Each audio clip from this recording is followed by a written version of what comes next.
I'm joined now by Meena and Raj, and we're talking about the pulse of wealth management. We're going to take the pulse right now, and I think a nice scene setter would be to just talk about how you guys work together, how your two worlds intersect. Meena, you are the co-head of Global Private Wealth Management, also the co-head of Goldman Sachs, and Raj, you're the global head of wealth management at Ares. So, Meena, I'll start with you. How do you see your two worlds touching? Sure.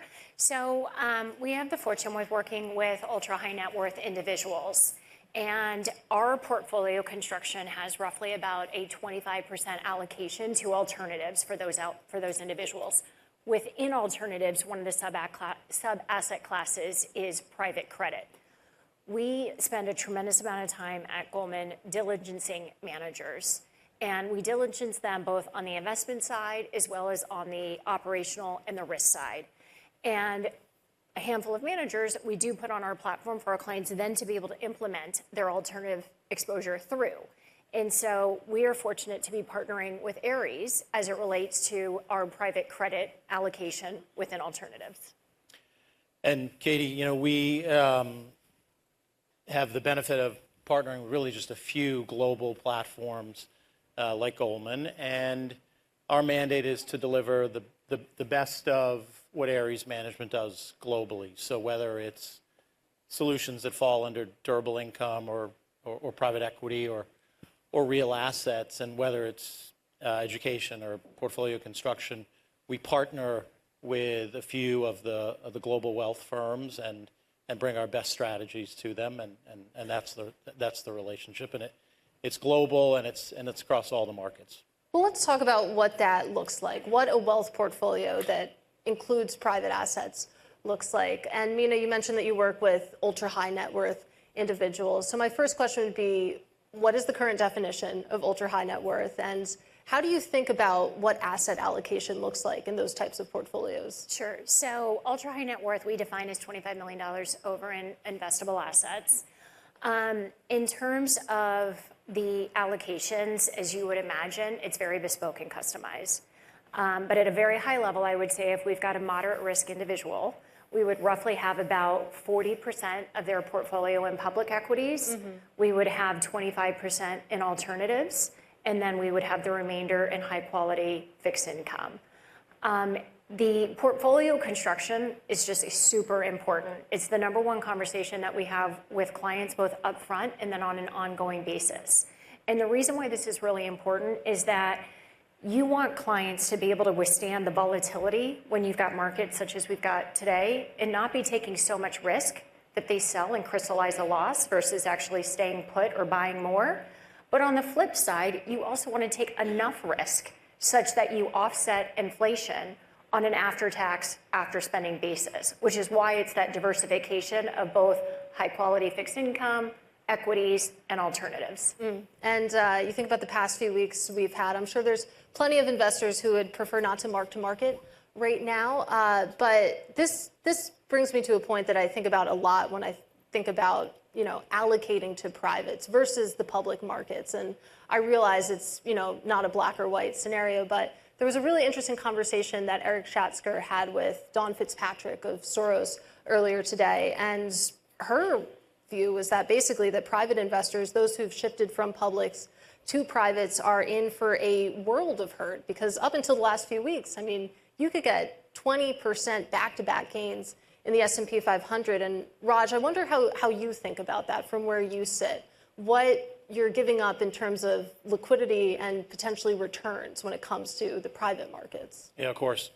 So the advisors we work with and their clients have actually been quite frustrated with the public markets over the last 3, 4, 5 years. And it's led to this real ramp in flows for firms like Ares. And it's very client driven. The public markets have become highly concentrated. So the 6 or 7 largest names represent 50% of the trading activity. The magnificent ones. The Mag 7.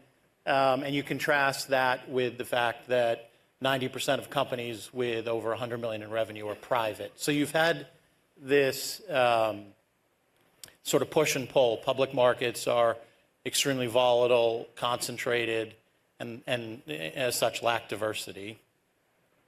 And I say it somewhat in that it's ironic. 20 years ago, this wasn't the case, but today, private market solutions spans infrastructure, real estate, private credit, private equity, and that really enables you to rethink the investment landscape. I think of it as you would have a bucket of equity exposure, a bucket of credit, and an allocation of real assets. And in each case, you can have public and private allocations.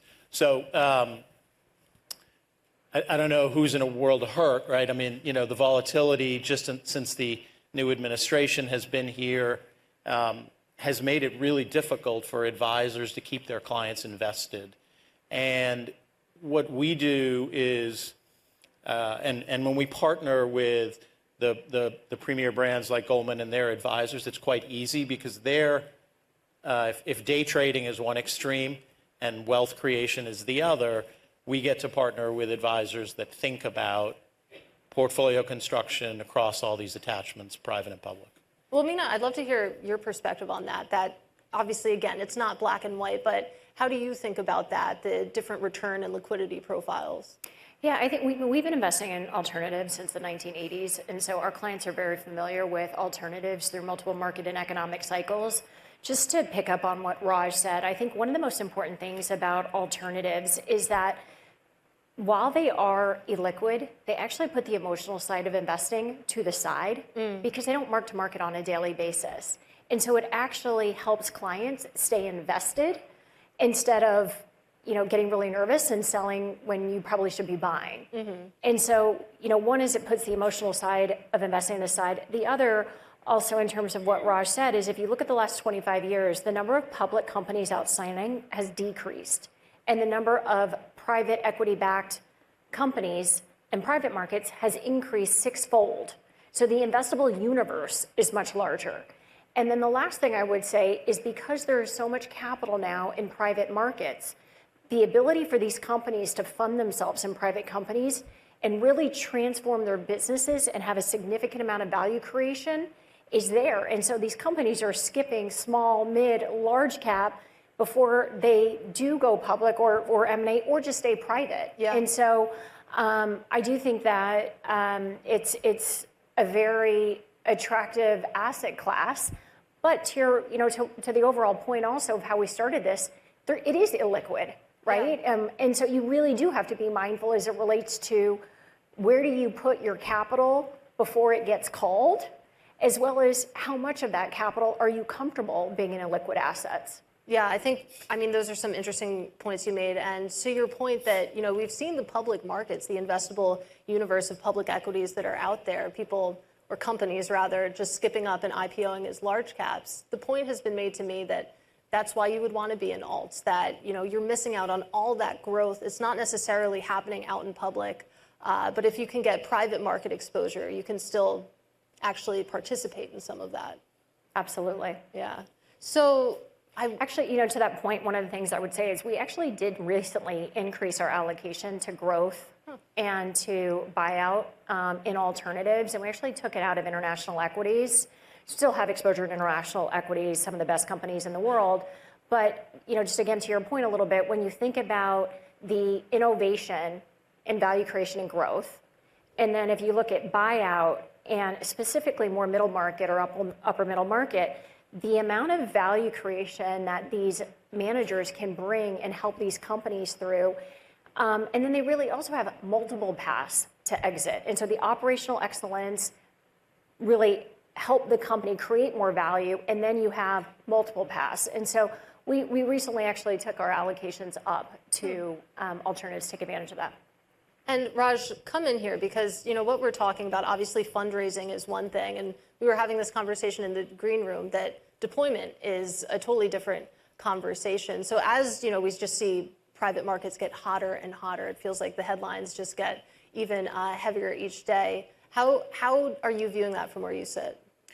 Well, so Ares has been around now almost 25 years, a little more than 25 years. And it sometimes is assumed that you can't keep innovating throughout that long a period. But sports is an interesting area that, as an asset class, it took a firm like Ares to develop the right solutions to owners of the different teams. And we think of the opportunity to invest in sports as a case where the solutions expanded the addressable market. And today, across leagues in the U.S., opportunities globally, it's a asset class that has come about really since the beginning, since just before COVID, and into a whole nother democratized opportunity. So that at a really simple level, we don't think of it as alternatives anymore. We think that term is a bit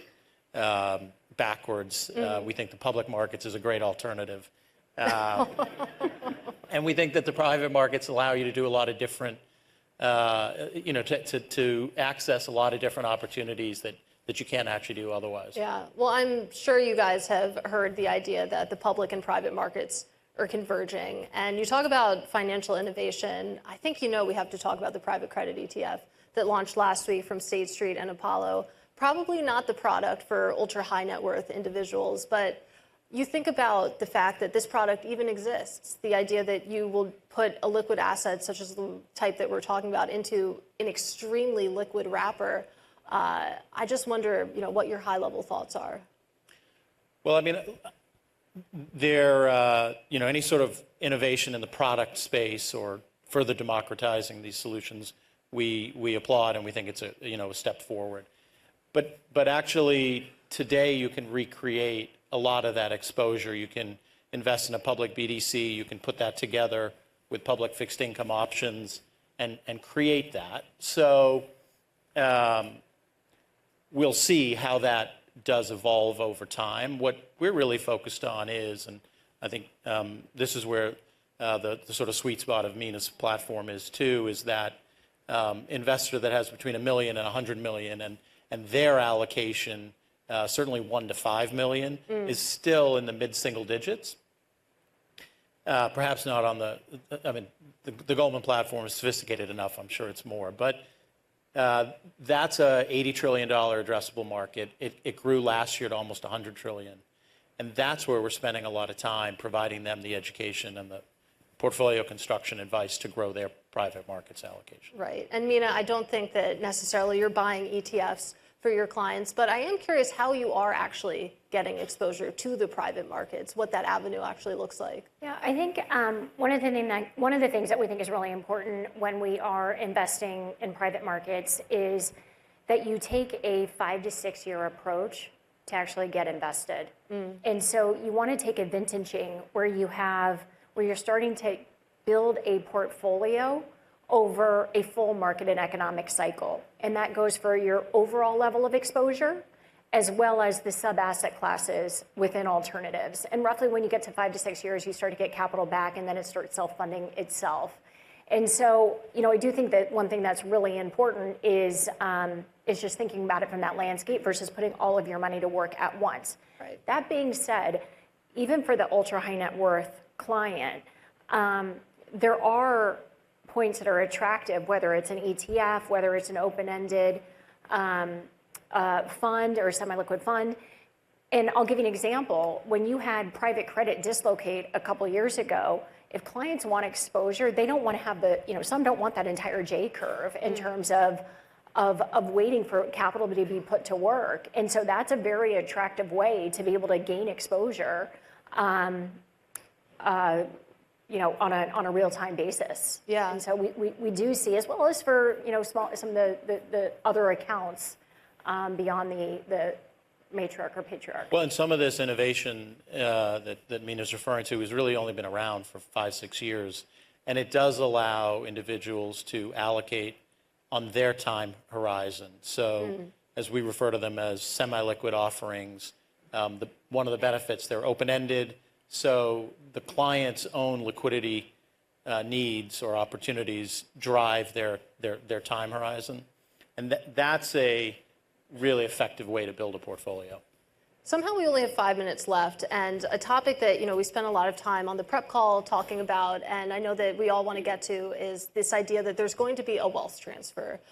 both when it comes to women, which is something we've talked about, but also when it comes to generations, this generational wealth transfer. And, in these wealth management roles that you have, I wonder how much of your job is getting to know an entire family, not just one client, one decision maker, but really getting to know all the different generations. So we have 1,000 advisors, and we work with 17,000 families. So you do the math; it's 17 clients or families per advisor. I'm glad you did the math for me. You get to know the family really well, and it's one of the things that we really charge our advisors with. And family members have different objectives, they have different risk tolerances, they have different lifespans, and so it's important to customize for actually each family member. To your question about the wealth transfer that's going on with women, it is a really interesting demographic shift, and effectively what's happening is that women tend to marry 2 years older. They tend to outlive men by 5 years. And so the first passing of money tends to go with the baby boomers from the patriarch to the matriarch. The second thing is that women are making more money. And the third thing is more are managing the money for their household. And so you're seeing women much more in the driver's seat now versus maybe what we would have seen 5-10 years ago. And, we're adapting to that. Yeah, and it's interesting. And Raj, I promise I'm going to get to you. But you think about Sally Krawcheck actually had a really thoughtful column a few months back. Of course, Sally Krawcheck of Ellevest. And without playing into stereotypes, she mentioned one of the points she made was that women interact with their financial advisors in a different way. It's a different type of relationship. And that's something that I think about a lot. Yeah, I would say that there's a few things that I would say as it relates to women as clients. One is that I think they actually tend to start the conversation with financial planning and then actually get towards the investment portfolio. So think about, what am I trying to accomplish? What do I want to provide for my kids, for my company, for my, for the community? What do those returns look like? How do I do that efficiently? And then actually plug in the investment side versus going with a perspective of, I'm looking for 8 to 10% returns. How do I do that? Right. And then I would say very focused on financial education, both for them and their family. And then the last thing I would say is that I think there's a misnomer out there that women are more risk averse than men. We don't find that, actually. We find that they're risk aware and they really want to do scenario analysis to be able to understand various scenarios in terms of how a portfolio would perform under different environments. But that is not something that we see. There's still a tremendous amount of interest in alternatives, in equities, et cetera. Look, I think I have 3 children. I don't have the same math you do on touch points with women advisors, but I do think the next generation is much more interested in pre-IPO opportunities, whereas our generation thought about the IPO as where you get an entry point. And so, and I think they're also a bit weary of volatility, and so I think this massive wealth transfer is going to further broaden the private markets, and I think the next generation is going to be all about those opportunities.